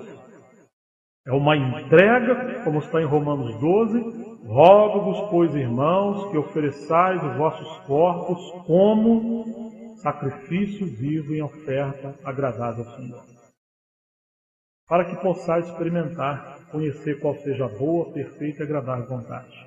No Velho Testamento, você chegava diante do templo, tinha um altar, você trazia o seu boi, o seu gado, e oferecia o seu gado, o sacerdote pegava e matava o seu gado. Botava uma mão sobre você e outra mão sobre o gado. O seu pecado era transferido para aquele animal, e você estava limpo, o gado morria. No Novo Testamento não é assim não. No Novo Testamento você é o boi. Você é a ovelha. O que o Senhor espera que seja consagrado ali, não é aquela oração, tá bom, Senhor, eu vou ofertar, né? Vou tirar minha oferta. Não, o Senhor não quer isso aí. O Senhor quer você. Você é a oferta. Por isso que tem que ter um altar. Muitos irmãos estão na igreja, mas não se consagram. Foge do altar. Quer entrar lá no Santíssimo, né? Eles querem entrar lá dentro do Santo dos Santos. Quando se entregava o animal ao sacerdote, Ele matava, e aí havia aquela faca afiada, ele cortava o animal no altar, e ele começava a separar aquelas partes que o Senhor se agradava e as partes que tinham que ser queimadas fora do altar. E era jogado longe. E aquele sacrifício começava a ser queimado até se tornar um punhado de cinza. Quando você pega o livro de Hebreus, diz que a palavra do Senhor é como a faca ou a espada mais afiada que dois gumes. É ela que corta, ela penetra e faz separação entre espírito e alma, juntas e medidas. Lembra o animal? Mata, separa as partes. Quando você se entrega, a palavra do Senhor penetra e começa a fazer separação do que agrada a Deus, do que não se agrada a Deus, do que tem que ser queimado, como oferta ao Senhor que tem que ser jogado fora. Tem áreas da nossa vida que o Senhor já venceu, tem áreas que Ele vai vencer, mas tem que estar no altar até virar um punhado de cinza, senão é só carne. Então, irmãos, eles restauraram primeiramente o altar, porque o altar fala de consagração, fala de entrega, fala da cruz. Nada somos, nada temos, tudo é Deus. Ô irmão, somos um, nós queremos caminhar junto. Quer mesmo? Quer, então você tem que passar pelo altar. Mas não tem jeito de a gente começar a falar da casa de Deus? Não tem, não. Sinto muito. Não tem. E de ministério? Não, existe um ministério, mas aqui é o ministério da morte. Como disse Paulo, eu protesto que a cada dia eu morro com Cristo. Começa com ali. Só o que passa pela cruz pode ser usado pelo Espírito Santo na casa de Deus. Tem que restaurar o altar. A cruz e a consagração na base da cruz. Seguindo o capítulo 3, eles restauraram as festas. Porque quando temos o altar, então podemos celebrar a mesa do Senhor, podemos testemunhar do Senhor, podemos celebrar a vitória do Senhor. Depois vem os fundamentos da casa de Deus, que os alicerces ainda não tinham sido lançados. Agora vem um ministério de fundamentos na casa do Senhor. Os mestres que precisam nos aprofundar de maneira muito sólida naquelas verdades da palavra da verdade, que são as colunas centrais do propósito de Deus. Os fundamentos da casa do Senhor. Esse é o capítulo 3. No capítulo 4, a obra de Deus parou por cerca de 16 anos. É o final do capítulo 4, verso 16. 16 anos, porque Sambalate, Tobi e Gesem se levantaram contra, enfraqueceram os irmãos. E o que aconteceu, irmãos? Quando a obra do Senhor parou, começa o capítulo 5. Deus enviou Ageu e Zacarias. Se nós tivermos um coração correto, e formos fiéis ao Senhor, sempre Ele vai enviar colaboradores dele. Porque eles tinham o ministério de um sacerdote e um governador, que era Josué e Zorobabel. Mas chegou uma hora que precisava do ministério profético. E nós precisamos entender essas coisas. A obra de Deus é cumulativa. Nós gostamos de um estilo de ministério.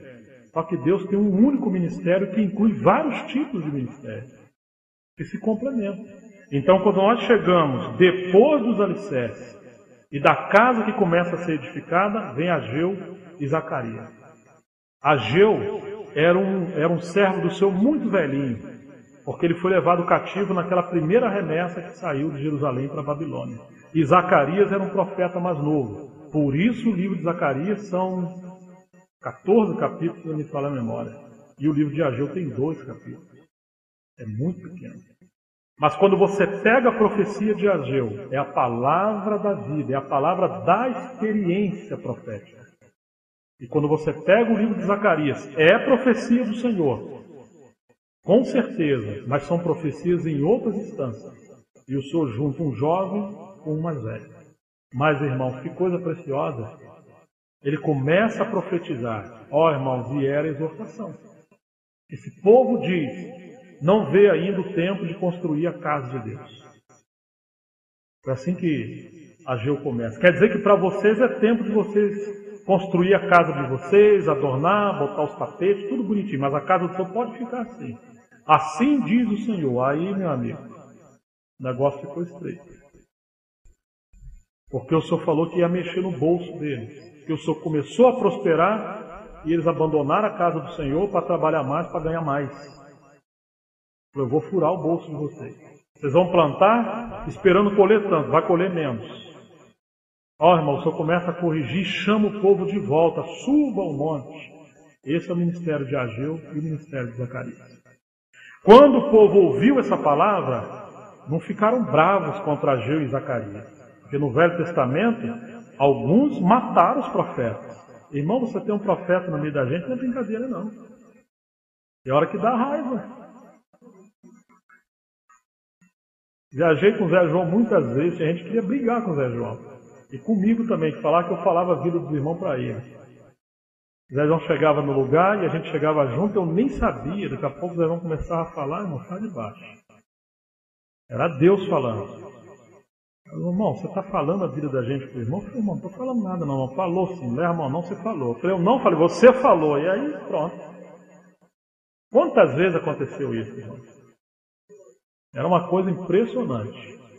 Irmãos, eles ouviram a palavra do Senhor, a casa voltou a ser construída e foi concluída. Aí chegamos ao capítulo 7. Quem que vem no capítulo 7? Esdras, um sacerdote que era escriba, um mestre da palavra de Deus, provavelmente aquele que escreveu o livro de 1 Crônicas e 2 Crônicas. Mauri acredita assim, um homem erudito. Talvez nós não queremos, né? Não, isso é teologia, a gente quer, né? Não, Esdras, falando de grego, de hebraico, uma coisa profunda, os mistérios. Irmãos, o ministério de Esdras foi embelezar a casa de Deus através da doutrina. Um ministério do ensino profundo na casa do Senhor. Esdras restaurou todos aqueles aspectos da lei na casa do Senhor. Esse é o ministério da palavra de maneira mais profunda, que às vezes não queremos. Mas é claro, se não tem altar, não vai querer. Se não tem alicerce, também não vai querer. Se não tem ministério profético que nos traz de volta, também não vai querer. Sabe quando alguém está construindo uma casa, a parede está saindo um pouquinho fora? Esse é o ministério dos profetas. Fala, olha, pode derrubar e fazer de novo. Que isso, irmão? Está errado. Não vai dar certo. E não dá. Então, quando aparece o ministério profético, é porque a casa tinha parado, estava saindo fora. Aí vem Esdras. Depois de Esdras, e as coisas aconteceram graças ao Senhor muito bem, depois de Esdras vem o livro de... Qual o livro que vem depois de Esdras? Neemias. E é aqui que eu quero chegar e aproveitar os meus minutos. Porque quando você vê, irmãos, antes de entrar em Neemias, presta atenção numa coisa. Quando você vê Ageu e Zacarias, se você não entender complementação ministerial, parece que eles estão como que não reconhecendo o trabalho de Josué e Zorobabel. Eles exortam o povo do Senhor. Quando você vê Esdras, a mesma coisa, mas quando você vê Neemias, parece que Esdras não fez nada, Zorobabel não fez nada, não aconteceu nada. Porque cada ministério, ele tem um aspecto de ver as necessidades na obra do Senhor. Se você pegar um irmão que tem um dom de falar um assunto na Bíblia, vai ver que ele tem uma unção muito forte para falar aquilo. E nós recebemos. Aí você pega o outro irmão e vai falar a mesma coisa, mas ele não tem aquela graça. E é como se não estivesse falando nada. Então, às vezes nós estamos aqui, parece que está tudo bem, mas se chegar alguém com encargo diferente, ele vai ver que nós temos necessidade. É como o nosso chuveiro amado ali pegou fogo, né? No dia que o irmão estava tomando banho. Esse irmão fui eu, né? Estava tomando banho, o chuveiro pegou fogo e a porta não queria abrir. E eu uso óculos, eu estava sem óculos. Com óculos eu já não enxergo, sem óculos então... Aí os irmãos do lado de fora falam assim, já sai daí que você vai morrer queimado. Uma palavra de muito encorajamento, sabe, de muito consolo. Em vez de dar uma palavra de sabedoria, né? Irmão, pula, ou força a porta para o outro lado, mete o chinelo aí no filho. Não, deu uma palavra sei lá o que, de condenação. O irmão falou que ia morrer queimado. Eu fiquei meio apavorado, e o fogo pegando. Então, graças a Deus que eu saí e o Jails pegou um chinelo, deve ser 48, aquele chinelo. Parecia que estava expulsando o demônio. Foi lá e meteu o chinelo nos fios e apagou o fogo, né? Eu fiquei olhando aquilo, é uma coisa engraçada, mas aconteceu, né? Como falta sabedoria, né? Porque foi feito o serviço no chuveiro, graças a Deus que os irmãos fizeram, são irmãos que estão cuidando, mas a fita que colocou ali é uma fita de pacote, aquela fita de fazer empacotamento, é de plástico, não é uma fita de isolamento, né? E aquela fita pega fogo, é uma maravilha, né? Se botar, pega de novo. Eu já não estou nem tomando banho direito, né? Ligo no frio, olho ali, rapidinho, parece um gato tomando banho, estou com medo. Mas você percebe, nós podemos fazer o serviço, mas se não é a nossa área, fizemos de todo o coração. Parece que os irmãos não reconhecem, mas não é, mas que aquilo ali não é para você fazer. Ou se você fizer, tem que chamar alguém que entende. Fala, irmão, como é que a gente vai fazer isso aqui? Ó, isso aqui tem que fazer assim. E aí precisa ter irmãos que têm sabedoria para fazer. Quando você olha ali, está perfeito, foi bem feito. Mas a fita não é adequada. Sabe, às vezes você pega um pintor, leva na sua casa, ali, você que só anda derrubando e construindo, nunca vi ninguém para gostar de mudar igual a ele. Mudou de novo. Aí o pintor está lá, o melhor da cidade, está pintando, a parede está linda. Você gostou, daqui a pouco vem a Sara, Adeildo, poxa, está bonito. Mas não podia botar um jornal no chão para a tinta não cair no chão? Porque quem que vai limpar esse chão aqui? É eu e a Priscila? Quer dizer, ele fez o trabalho dele, mas quando ele fez o trabalho dele, ele estragou o trabalho do outro, ele sujou e vai dar trabalho para o outro. Tem gente que é lambão, né? Ele faz o trabalho dele, mas larga tudo lá. Às vezes, vou fazer um macarrão hoje, mas usa quase 10 panelas e larga tudo lá na cozinha. Irmãos, assim são os serviços. Precisamos saber entrar, ver a nossa parte e sair, mas tem necessidade do trabalho do outro. Eu não tenho graça para fazer aquilo, mas se o outro tem, vamos deixar o outro fazer. Então, quando nós chegamos em Neemias, vamos aqui comigo em Neemias.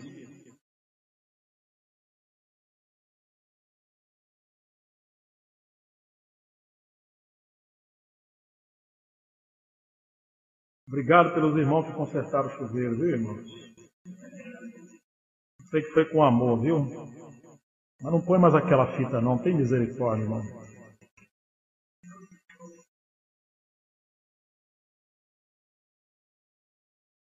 Neemias, capítulo 2.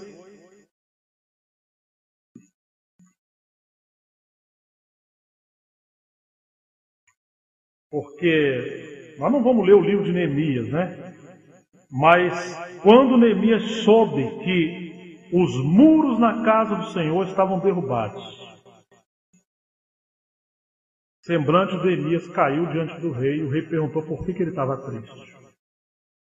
O povo tinha acabado de fazer uma festa, porque a casa do Senhor foi levantada, havia avivamento, mas o semblante de Neemias estava para baixo. Ué, Neemias não está alegre? Não, não está. Enquanto vocês estão vendo a casa, Neemias está vendo os muros. O encargo dele é diferente de Zorobabel, Josué e os outros. Então, quando nós chegamos no capítulo 2, verso 11, Neemias chegou a Jerusalém. E ele esteve ali 3 dias. Então, à noite ele se levantou e uns poucos homens com ele, e ele não declarou a ninguém o que o meu Deus pusera no seu coração para ele fazer em Jerusalém. E não havia com ele ninguém, exceto um animal. De noite ele saiu pela porta do vale, para o lado da fonte do dragão, e para a porta do monturo, e contemplou os muros de Jerusalém. E como que estavam os muros? Assolados, derrubados, tudo estragado. Mas o povo fez festa. Fez festa por causa da casa. Não está errado, mas tem que avançar. Cujas portas tinham sido consumidas pelo fogo. Então ele passou a porta da fonte e ao açude do rei, mas não havia lugar por onde passasse o animal que ele montava. Você imagina como é que estava isso aqui? Não podia avançar. Então ele subiu à noite pelo ribeiro e contemplou ainda os muros. Voltei, entrei pela porta do vale e tornei para casa. Ninguém sabia, nem os magistrados, aonde eu fora e o que fazia, pois até aqui não havia eu declarado coisa alguma, nem aos judeus, nem aos sacerdotes, nem aos nobres, nem aos magistrados, nem aos mais que faziam a obra. Então lhes disse: Estás vendo a miséria em que estamos? Jerusalém assolada e as suas portas queimadas. Vinde, pois, e reedifiquemos os muros de Jerusalém e deixemos de ser opróbrios. Meu Deus, parece que ele não está reconhecendo nada que os irmãos fizeram. Décadas de trabalho, mas não é. É porque o encargo dos outros era a casa. E o encargo de Neemias são os muros. A casa fala da presença de Deus, a habitação de Deus. Os muros falam do testemunho de Deus. É diferente uma coisa do outro. Se não temos muros, o inimigo vai entrar e vai destruir a casa novamente. Os muros é para fazer separação entre o que é de Deus e o que não é de Deus. Então no começo você tem um altar, mas se a casa é edificada tem que ter muro. Então Neemias teve esse encargo e ele chamou e mostrou às pessoas que deveriam ver, porque às vezes nós não estamos vendo. Então ele declarou no verso 18: como a boa mão do seu Deus estivera com ele, e também as palavras que o rei lhe falara. Então disseram: disponhamo-nos e edifiquemos, e fortaleceram as mãos para a boa obra. Vamos deixar de ser um opróbrio. Como? Quando nos levantar para restaurar os muros. Às vezes a igreja está como um opróbrio, mas problema de muitos anos. Mas até quando vai isso? Até quando o Senhor levantar irmãos como Neemias, com encargo pela restauração, e a gente se submeter.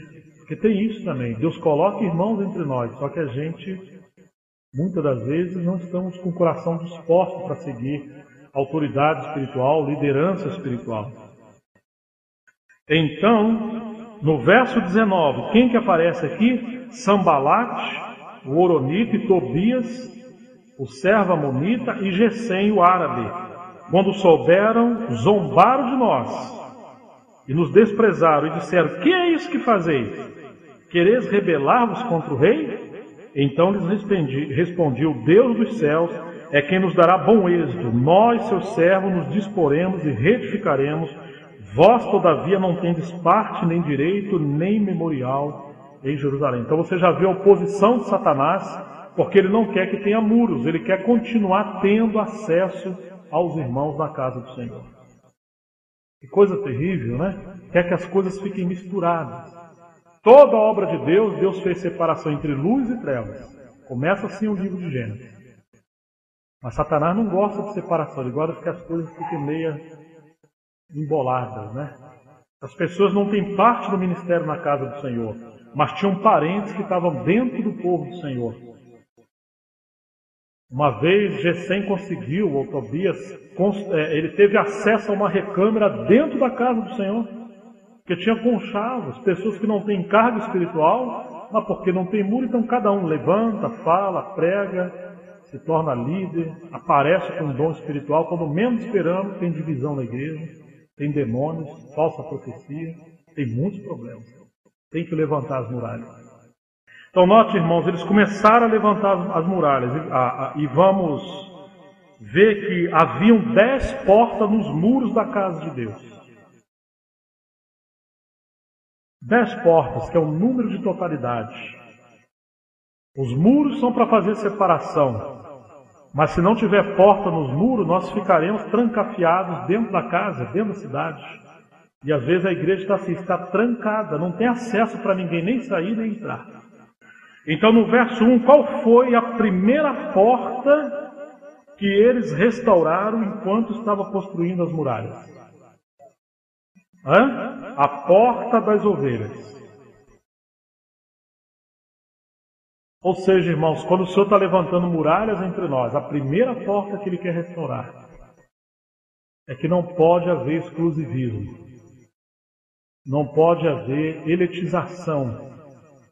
Precisa estar aberta a porta da comunhão.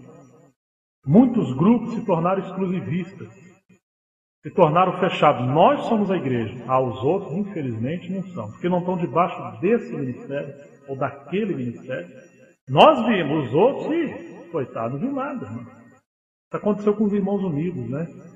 Eles acreditavam que um faxineiro entre eles tinha muito mais erudição do que um teólogo e um mestre em outro lugar. Eram homens que Deus usou muito, mas quando entrou a vaidade, essa porta foi fechada, porque ninguém conseguia ter comunhão com os irmãos unidos em Plymouth, na Inglaterra, na Europa. Aqui, infelizmente, mencionamos isso, teve esse movimento da árvore da vida. Irmãos queridos que herdaram aquela ali, que veio do Witness Lee, do Atman Lee, mas eles fecharam essa porta das ovelhas. Se você vai caminhar, você tem que perder tudo que você aprendeu e começar tudo de novo. Você tem quase que pular o muro para ter comunhão, porque não tem porta da inclusividade, a porta das ovelhas. Então, por um lado, essa porta fala da redenção, ou seja, da base da salvação. Nós somos salvos e nos convertemos para sermos ovelha, porque Cristo fez a sua obra, mas há uma porta que precisa estar aberta para a comunhão. Às vezes, irmão, como igreja, nós temos um muro, e nesse muro não tem porta. Irmãos na cidade, a gente não consegue ter comunhão. Somos um grupo exclusivista e fechado. Isso não é o testemunho do Senhor. Temos que ter cuidado com isso. Não é para ter fermento. Não é para colocar o diabo dentro da igreja, os filisteus dentro da igreja, Sambalat e Tobia. Não é. Mas as ovelhas do Senhor numa mesma cidade, os filhos de Deus precisam ter fluxo de ir e vir. Precisamos ter comunhão na cidade com aqueles que o Espírito Santo abrir para ter comunhão. Somos igreja na cidade com todos os irmãos que o Senhor salvou ali. Amém, queridos? Muitos irmãos, eu tenho viajado, irmãos. E eu tenho conhecido pastores que falam para mim, Gerson, nós até queremos caminhar no testemunho do Senhor, mas nós temos encontrado que a liderança entre aqueles irmãos que falam que estão vendo e vivendo a vida da igreja são mais exclusivistas do que os irmãos que estão na denominação. Se a gente chamar, eles vêm pregar até nós. Mas eles nunca nos dão a honra de estar entre eles. Nunca conseguem ter comunhão. Se convocar para uma conferência, ninguém vai. Só vai se for vir o obreiro fulano de tal e etc. Ou seja, se está acima, por que não desce para servir? E às vezes, irmãos, essa porta está fechada. Que Deus tenha misericórdia de nós. A segunda porta que eles restauraram, verso 3, qual foi? A porta do peixe. Peixe na Bíblia fala de quê? Lembra de Pedro? Evangelismo, almas. Irmãos, será que essa porta está aberta entre nós ou também está fechada? Só uma pergunta. Quantos aqui creram no Senhor porque alguém pregou o Evangelho para você ou deu um folheto para você? Ou te convidou para uma reunião? Só para mim ter ideia. Levanta a mão para mim ver. Ó, irmãos, bastante irmãos. Agora, você tem feito isso? Você tem pregado o Evangelho? Ah, irmão, mas eu não sou evangelista. Tá, mas você precisa ser um evangelista para convidar alguém para uma reunião? Você precisa ser um evangelista para você dar um folheto? Eu vim de uma época onde a gente dava muitos folhetos. Hoje eu estou numa época que as bolsas das irmãs e o nosso carro tem tudo. Celular, pente, batom, véu. Ó, irmão, conta, até um sapo é capaz de sair de dentro da bolsa. Quando a gente às vezes chega em casa, vem, pega a chave na bolsa. Ih, rapaz. Aí procura, cadê a chave? Dentro da bolsa. Não acha, irmão. Acha tudo. Depois de um tempo, acha. Ele está tentando criar disciplina e deixar um lugarzinho separado na bolsa para encontrar a chave. Irmão, você está no carro, deixa os folhetos evangelísticos, vai passar num pedágio, dá para alguém. Vai na padaria, dá para alguém.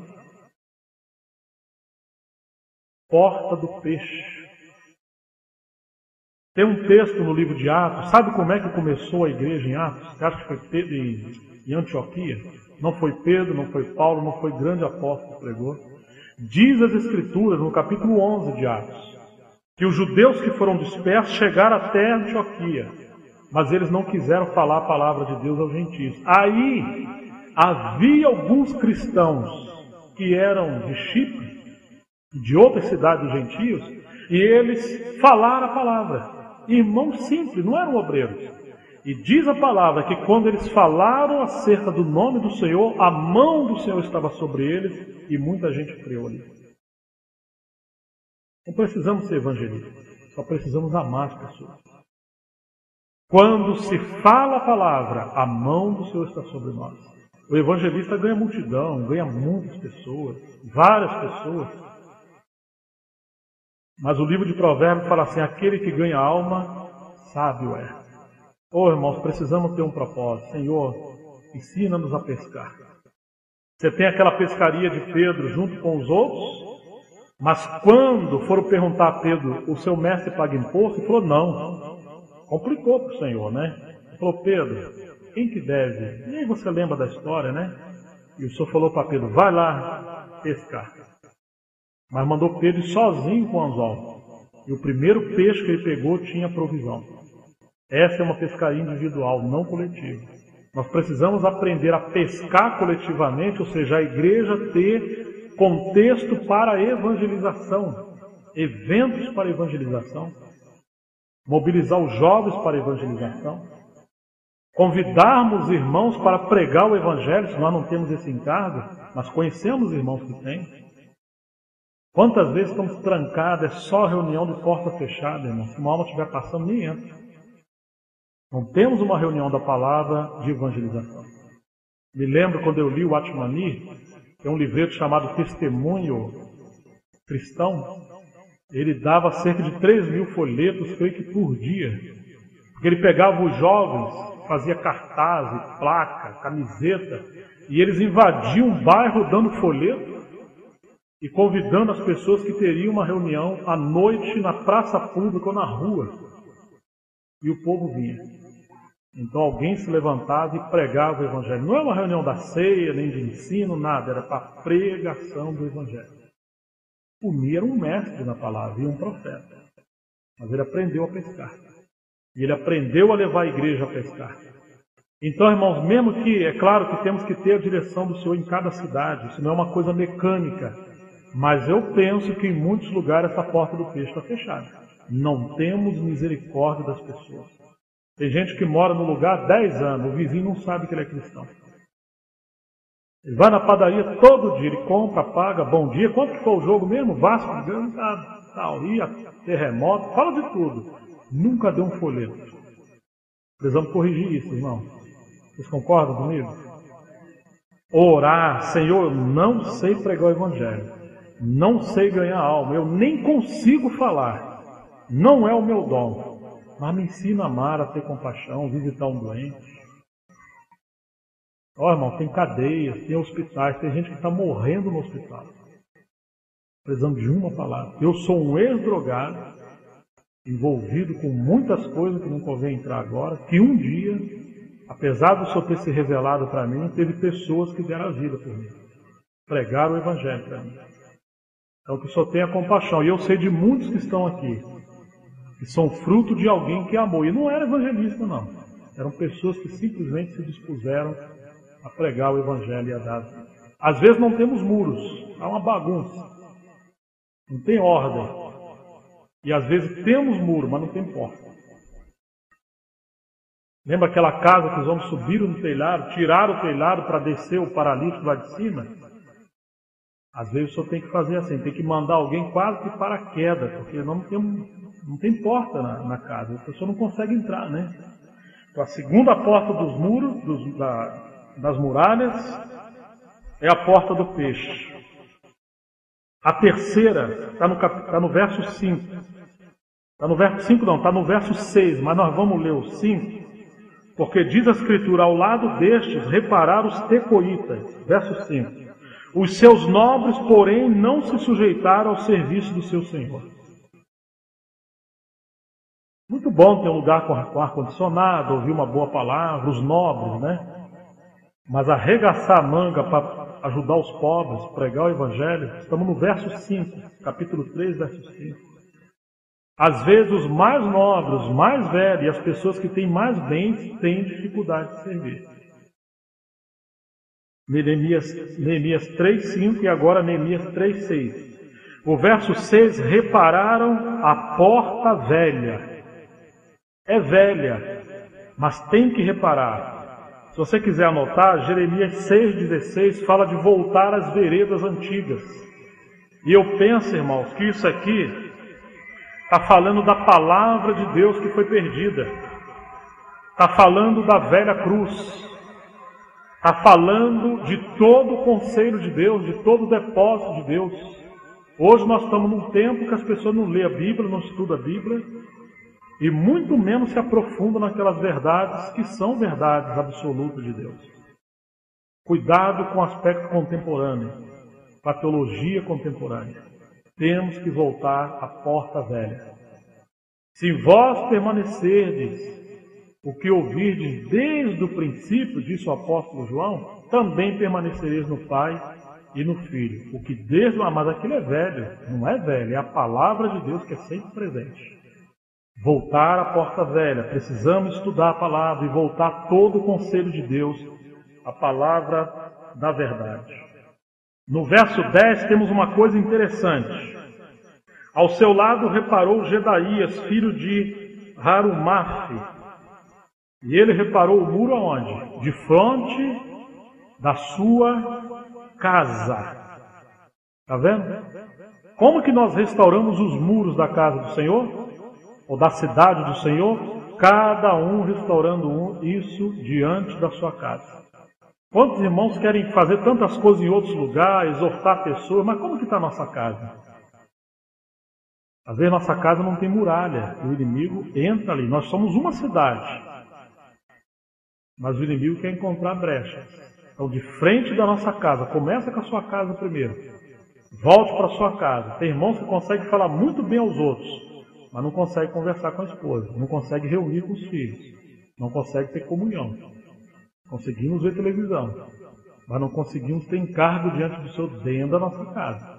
Temos que restaurar os muros e fechar as brechas ao inimigo de frente da nossa casa.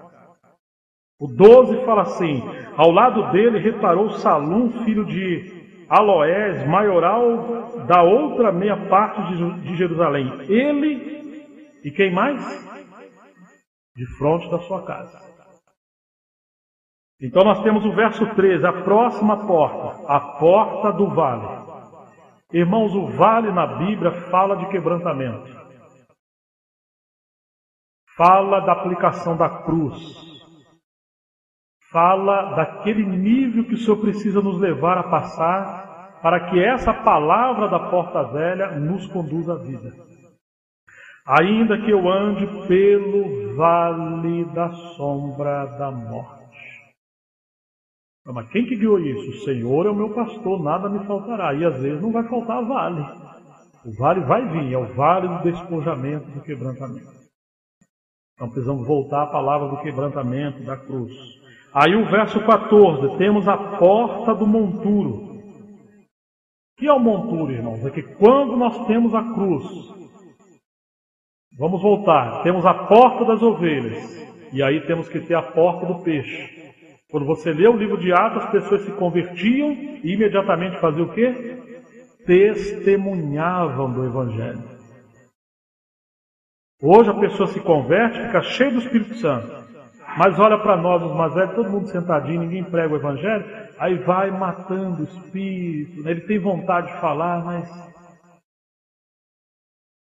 Você lê o livro de Atos com cuidado. E lê a história da vida da igreja, por onde houve avivamento. As pessoas que se convertiam, cheias do Espírito Santo, iam pregar o Evangelho para os seus colegas. Aí depois que a gente fica enferrujado, irmão, já era. Você não vai falar o Evangelho para ninguém. É uma prática. Então você tem porta da ovelha, a porta do peixe. Depois você tem a porta velha, que é da palavra, a porta do vale, e chegamos à porta do monturo. Se temos a palavra trabalhando entre nós, com ovelhas e novas pessoas se convertendo, estamos sendo quebrantados, tem coisa que tem que jogar fora. O que é a porta do monturo? É aquela porta por onde o lixo tem que ser jogado para fora da cidade.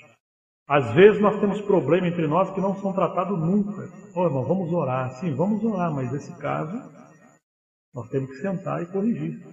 Lembra de 1 Coríntios?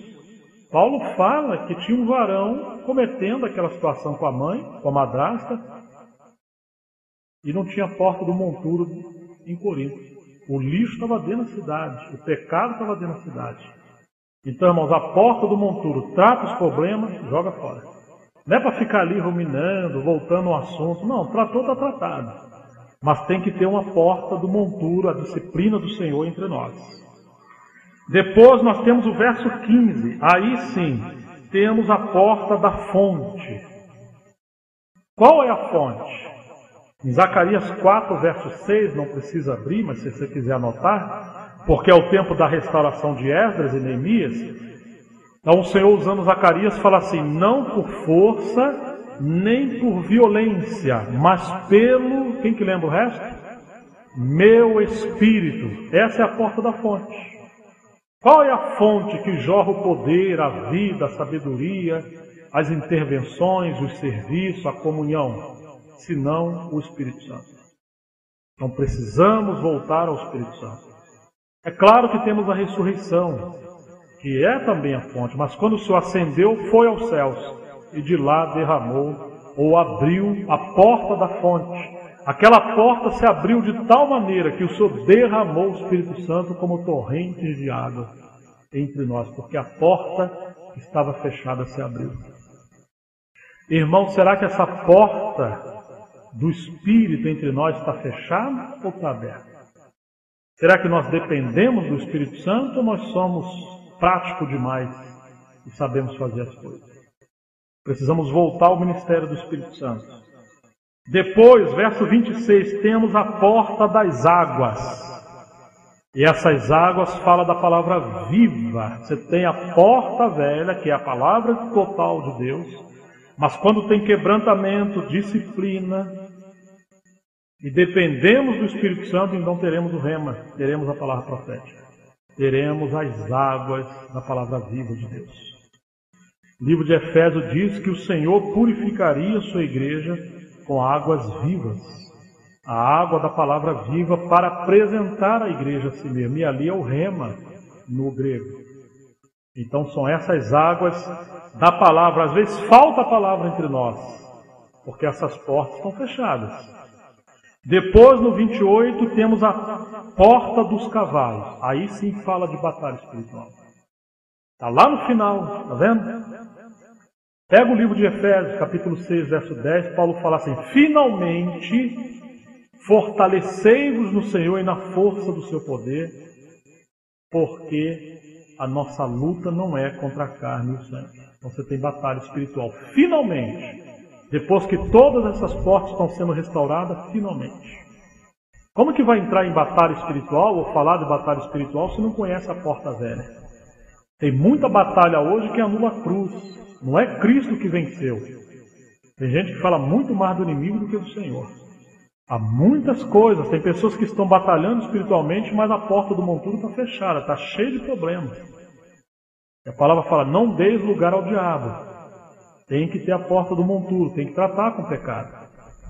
Então, queridos, essa porta dos cavalos fala de força, de poder, de revestimento, de autoridade para enfrentar essa batalha, ou saber viver diante do Senhor com a batalha que temos hoje enquanto a igreja está sendo edificada. Depois nós temos o 29. Depois deles reparou Zadok, filho de Imer, defronte da sua casa. E depois deles Samaías, filho de Secanias, guarda da porta oriental. Você está vendo a porta oriental? Se você pegar o livro de Ezequiel, quando fala da casa de Deus, diz que a porta do Oriente é por onde entraria a glória de Deus. O que é isso, irmãos? Fala da volta do Senhor, da vinda do reinado glorioso do nosso Senhor. Voltarmos a preparar a igreja para a vinda de Jesus. Espírito de arrebatamento. Nós falamos que Jesus vai voltar, mas vivemos como se ele não voltasse. Construímos raízes tão sólidas aqui, como se ele não fosse voltar. Então, irmãos, precisamos voltar a essa porta de pregar a vinda do nosso Senhor. A porta da glória, a porta da vinda do reinado do nosso Senhor. E, finalmente, a porta da guarda que está no verso 31. Há alguns irmãos que acreditam que essa porta da guarda tem a ver com o tribunal de Cristo. onde haverá disciplina, onde cada um vai receber aquilo que fez ou não, aquilo que o Senhor espera de nós. Eu penso que isso é correto, mas só isso eu penso que não. Eu acredito que essa porta da guarda é aquela porta que ao longo da Bíblia fala que quando havia causa entre os filhos de Israel, eles deveriam ir diante da porta e ali se assentavam os anciãos. E eles eram aqueles guardiões do conselho de Deus que julgavam as causas. Então se fala do presbitério sólido, maduro, para que possa julgar e dirigir as coisas entre os seus irmãos. Porque se tivermos todas essas portas, mas não tivermos irmãos maduros, certamente o inimigo vai nos prejudicar novamente. Então quando fala de porta da guarda, são aqueles irmãos que vigiam, são os supervisores, são os anciãos, são aqueles irmãos que têm encargo do governo pela casa do Senhor, da casa do Senhor. Então, queridos, quando pensamos nas faces da palavra do Senhor, cada porta dessa representa um aspecto do ministério da palavra. O ministério pastoral com a porta das ovelhas, o ministério evangelístico com a porta do peixe, o ministério dos mestres com a porta velha. Mas você tem os outros aspectos da palavra do Senhor. Cada porta dessa representa isso. Nós não podemos ter uma porta, ou melhor, não podemos ter uma casa sem muralha. Então não temos um testemunho, está tudo misturado. E a casa vai cair. Mas também não podemos construir uma muralha e nos aprisionar dentro da muralha. Não temos vínculo com ninguém, não pregamos o evangelho, não temos ministério da palavra, não nos envolvemos, enfim. As coisas são soltas. Então temos que ter uma muralha como Neemias, com o peso de governo que Neemias tinha, mas com as 10 portas. E são esses aspectos de totalidade que mostram uma edificação adequada para termos a casa para a presença de Deus e a cidade com muralha para testemunho do Senhor. Se fala muito em testemunho do Senhor, mas onde estão os muros? E se há os muros, onde estão as portas? Que o Senhor nos ajude a compreender essas coisas. Vamos nos pôr de pé.